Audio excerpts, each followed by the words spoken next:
Pak Ustadz, baik, saya ingin bertanya berhubungan dengan doa. Apa sebab doa tidak terkabul dan bagaimana cara agar doa segera terkabul? Serta bagaimana cara menenangkan pikiran dan hati yang sedang kacau. Terima kasih. Semoga Allah berikan ketenangan kepada Anda dan memberikan jawaban dari doa terbaik yang disampaikan. Di sini ada 3 persoalan ya. Yang pertama, kenapa doa tidak terkabul? Yang kedua, bagaimana doa cepat terkabul? Dan yang ketiga, bagaimana cara menenangkan pikiran.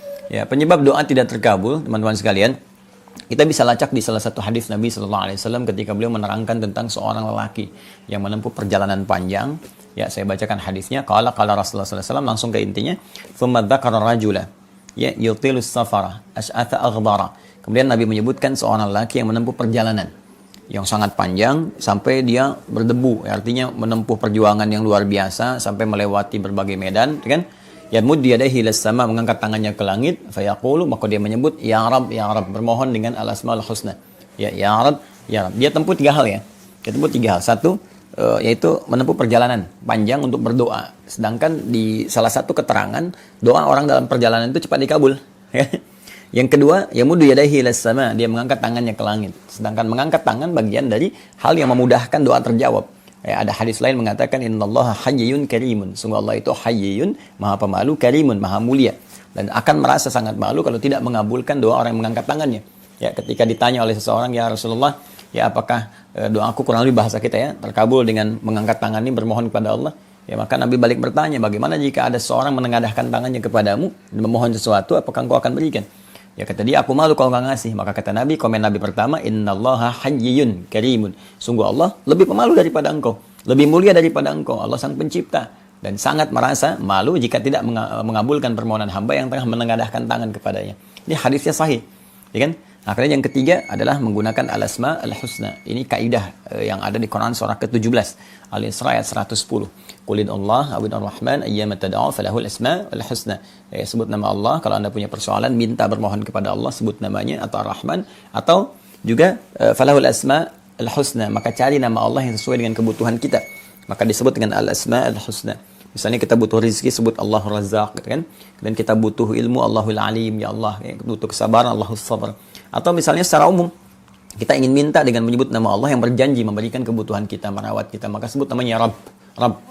Makanya di diksi Al-Quran seringkali ada narasi doa menggunakan kata Rabb. Rabbana atina fid dunya hasanah, Rabbana la tu'akhidna, Rabbana zalamna, itu menggunakan Rabb.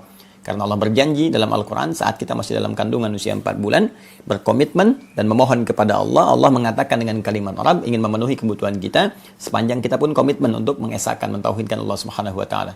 Itu di Quran surah ke-7, Al-A'raf ayat 172. Wa idh akhadha rabbuka min bani adama min zuhurihim dzurriyyatahum wa asyhadahum ala anfusihim alastu bi rabbikum. Ya, kemudian kita menjawab qalu bala syahidna. Ya, kita mengatakan kami bersyahadat ya Allah, Allah menjanjikan dengan Rabb. Makanya sering kita mengatakan ya Rabb. Dan orang ini melakukan ketiganya. Perjalanan jauh, kemudian mengangkat tangan, ketiga menyebut al-asma al-husna. Seharusnya doa dia 3 kali lebih cepat dikabulkan dari orang biasa. Tapi apa yang terjadi? Anna yustajabu lahu. Kata Nabi, anna yustajabu lahu. Bagaimana doanya bisa dijawab? Ya, ternyata penyebabnya adalah, ini yang paling luar biasa. Dia melakukan 3 hal yang mempercepat terkabulnya doa, tapi saat yang bersamaan, kata Nabi tidak berfungsi apa-apa. Ya, karena ada persoalan. Apa persoalannya? Mat'amu haram, makanannya haram. Mashrabu haram, ya kan? Minumannya haram. Malbasu haram, pakaiannya haram. Maghudhiya biharamin, perangkat hidupnya haram. Ya, ternyata yang haram-haram itu bisa menyekat hadirnya sesuatu yang harusnya Allah berikan kepada kita. Ya, saya beri contoh gini misalnya. Ya, kita kalau ada gelas ya. Gelas ya kan? Gelas itu kan ada atasnya, ada tutupnya kan? Kalau ditutup. Kalau enggak kan semua masuk kan? Ya, tapi kalau kita tutup, maka tersekat tuh, apapun yang mau masuk sulit. Kalau ringan, tembus. Tapi kalau keras, ya balik lagi mental. Ya, seperti itulah cawan hati kita. Kalau kita bermohon dengan kebeningan, air bening masuk, susu masuk, kopi masuk, yang enak-enak masuk semua. Tapi ketika dia ditutup tuh dengan maksiat, menutup. Kata Nabi di hadis Muslim, naktah sauda, mulai menutup. Ya, kalau masih ringan, masih ada tembus dikit-dikit. Tapi kalau sudah berat, mantul lagi. Nah, maksiat ini, perbuatan dosa ini, itu yang menghambat kebaikan itu masuk dalam diri kita. Sedangkan Allah itu thayyibun, innallaha thayyibun la yaqbalu illa thayyibah. Allah itu maha baik, ya, tidak menerima kecuali dari yang baik-baik, dan tidak sampai kepada kita pun anugerah Allah karena Allah maha baik, nggak akan menyatu dengan yang kotor. Ya, jadi harus kita bersihkan dulu, harus dihilangkan dulu yang kotor-kotornya ini. Ya, karena itu maksiat, harta haram, ya kan? makanan haram dan sebagainya, itu tidak sangat sulit untuk mendatangkan jawaban dari doa. Termasuk juga hidayah. Hidayah itu Allah berikan, cuman mental kadang-kadang. Ini yang menyebabkan telinga dengar adzan nggak peka. Lihat orang sholat nggak ada getaran, gitu kan? Yang tembus ke dalam jiwanya. Disampaikan ceramah kebaikan malah anti, ya, malah menyoal atau kadang-kadang mencela dan sebagainya. Nah, ini menunjukkan ada sesuatu yang salah dalam perilaku hidupnya. Maka apa yang harus dilakukan supaya doanya kemudian cepat terjawab? Yang pertama dia tobat dulu. Ya, tobat dulu. Tobat kembali pada jalan yang benar. Tinggalkan yang haramnya. Tinggalkan yang haramnya, tinggalkan perbuatan buruknya. Haram itu bisa karena perilaku anggota tubuh, misal mata menatap yang salah, telinga dengar maksiat, lisan bicara pada yang kotor, atau masuk lewat perut, ya, dari mulut lewat ke perut, ya, dari makanan haram tadi, ya, minuman haram, perangkat hidup haram itu tinggalkan. Ya, begitu kita tinggalkan, Allah pertama berikan ketenangan dalam jiwa kita. Nah, ketenangan ini begitu ada, hadir dalam jiwa kita, nanti baru kita bermohon, Allah kabulkan. Ya, kadang-kadang kita diminta untuk beribadah dulu, untuk menutup dosa-dosa kita sebelumnya. Seakan ingin mengatakan gampang, doa dikabulkan itu gampang. Tapi kalaupun dikabul, sementara kamu masih banyak dosa, bagaimana menutupnya? Maka kita kadang-kadang dipacu untuk meningkatkan ibadah. Ya, orang tuh berhijrah kan, nggak langsung doa dikabul. Tiba-tiba kemudian malah yang terjadi dua hal. Ya, satu dilatih untuk ibadah dulu, rajin dulu tahajudnya, rajin puasanya dulu. Terus tiba-tiba ada yang hilang. Ya, ke masjid mau tobat pulang hilang sendal. Ya, boleh jadi ya di sendal itu mungkin ada sebagian dulu yang kotor. Bukan di sendalnya, mungkin di harta yang lainnya. Ya, karena kamu sekarang sudah baik, yang haramnya Allah tinggalkan. Nah, persepsinya bisa jadi begitu. Ya, supaya diganti nanti dengan yang lebih baik lagi, dari harta yang lebih baik. Kalau kita sudah menyadari konsepsi ini, dan kita akan tenang ya dalam menyikapi ini semua, sudah mulai meningkat ibadah, ada halawatul iman, enak rasanya meningkat ibadah, sudah baik, ini tandanya tobat diterima. Jadi yang jelek-jelek tadi ditinggalkan, maksiat sudah nggak mau dilakukan lagi dari mata sampai dengan ujung kaki, ujung kepala sampai ujung kaki, kita tinggalkan. Nikmat ibadah ini tanda kemudian tobat diterima. Kalau sudah begitu, maka lakukan beberapa cara yang langsung diisyaratkan dalam Al-Quran untuk mempercepat terkabulnya doa. Seperti Quran surah kedua, Al-Baqarah, saat Ramadan kemarin saya sampaikan. Ayat 186, kan? Wa idza sa'alaka 'ibadi 'anni fa inni qarib ujibu da'watad da'i idza da'an falyastajibu li wal yu'minu bi la'allahum yarshudun. Muhammad SAW, jika ada hambaku bertanya padamu mencari-cari aku. Ya, hamba di sini ada dua kemungkinan. Bisa hamba yang dimaksudkan hamba yang saleh, seperti Allah firmankan di surah Al-Furqan itu, wa ibadur rahmanil ladzina yamshuna 'alal ardi hauna, itu hamba yang saleh. Wajar dia mencari Allah, mendekat untuk meningkatkan ibadah. Ada.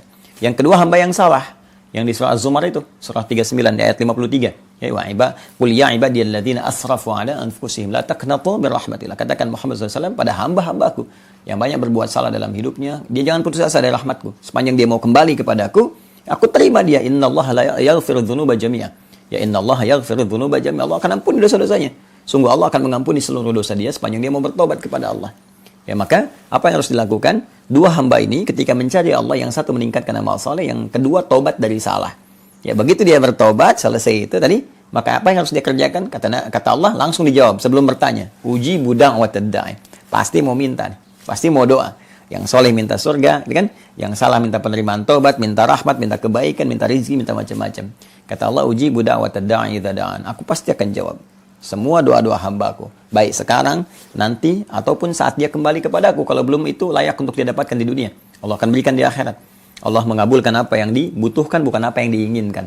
Kadang bukan kebutuhan kita sekarang, kadang nanti apa yang kita harapkan itu Allah berikan sesuai dengan aspek yang bisa meraih kemaslahatan untuk kehidupan kita. Maka kalau ingin cepat dikabulkan, ya falyastajibu li, maka cepat respon seruanku, kata Allah. Ya, kita menuntut hak dari Allah, tapi hak Allah nggak kita selesaikan. Maka kalau kita pengen cepat dikabulkan, cepat pula respon suruhan Allah. Secepat kita merespon, secepat itu pula Allah memberikan jawaban kepada kita. Karena itu Allah uji dalam sehari, ya, diseru kita oleh Allah lewat suara muadzin salat misalnya. Ya, coba direspon nggak? Nah, sekarang biasakan. Zuhur respon, asar respon, maghrib respon, isya, subuh, bahkan kalau bisa lebih cepat merespon. Subuh 4.35, ya, Anda siap-siap dari jam 4 misalnya kan. Nah, itu ketika Anda menyiapkan lebih dari semestinya, dituntut 4:30, tapi jam 4 siap-siap, maka Allah pun akan berkenan mengabulkan lebih cepat dari apa yang Anda bayangkan. Jadi kalau ingin cepat doa dikabulkan, latihan meningkatkan amal soleh, itu kuncinya. Ya, amal soleh itu kalau ditingkatkan takwa namanya. Takwa itu latihan untuk meningkatkan amal soleh, sehingga ada hasil kedekatan dengan Allah. Makanya turunan takwa itu amal soleh. Dzalikal kitabula raiba fi hudal lil muttaqin. Siapa muttaqin? Orang takwa. Alladzina yu'minuna bil ghaib wa yuqimunas shalah, latihan salat. Wa mimma razaqnahum yunfiqun, latihan infak. Walladzina yu'minuna bima unzila ilaik, latihan interaksi dengan Al-Qur'an. Nanti kalau takwanya meningkat, termasuk saat puasa kemarin, kan ujungnya takwa. Ya ayyuhalladzina amanu kutiba alaikumus shiyam kama kutiba alal ladzina min qablikum la'allakum Tattaqun, takwa kan? Nah, kalau takwa sudah meningkat apa yang terjadi? Nah, konsepnya di Quran surah 65. Ya, di ayat akhir ayat kedua sampai ketiga. Wa may yattaqillaha yaj'al lahu makhraja wa yarzuqhu min haitsu la yahtasib. Siapa yang bisa meningkatkan takwanya, Allah berikan jalan keluar, solusi dari setiap persoalan yang dihadapi. Bahkan terkait rezeki didatangkan dari sisi yang tidak dia duga. Sampai nanti kalau masuk ke ayat keempat selanjutnya, wa may yattaqillaha yaj'al lahu min amri yusra. Kalau dia bisa meningkatkan lagi, maka semua sisa aktivitasnya dimudahkan oleh Allah. Mudah. Ya, wal yu'minu bi. Tapi harus yakin, kembali ke Al-Baqarah 186. Harus lakukan dengan iman. Jadi ada orang bekerja kebaikan tidak dengan iman, ada yang dengan iman. Yang dengan iman itu lakukan karena Allah. Semua niat lillah, karena Allah perintahkan. Jangan cuma mengejar target dunia. Ya, saya bangun relasi berbuat baik pada dia supaya punya akses ke sini, punya kedudukan bisa terangkat. Motifnya hanya cari perhatian manusia gitu kan. Nah, kalau itu ya nggak ada bedanya dengan yang nggak beriman. Banyak yang belum beriman pun, yang belum beriman banyak begitu. Ya istilah manusia cari muka kan, walaupun mukanya udah kelihatan. Ya, cari perhatian dan sebagainya. Lakukan karena Allah. Itu ihsan namanya. Di hadis Muslim, nomor hadis ke-8, "Ta'budallaha ka'annaka tarahu fa illam takun tarahu fa innahu yarak." Ya, maka kembali ke Quran surah ke-2 ayat 186, la'allahum yarshudun. Nanti kalau mereka sudah menyadari itu semua, sudah merasakan kenikmatan, mereka akan mendapatkan kenyamanan dan petunjuk dari Allah. Baru bisa membedakan, oh ini nikmatnya ibadah. Ini banyak doa dikabulkan.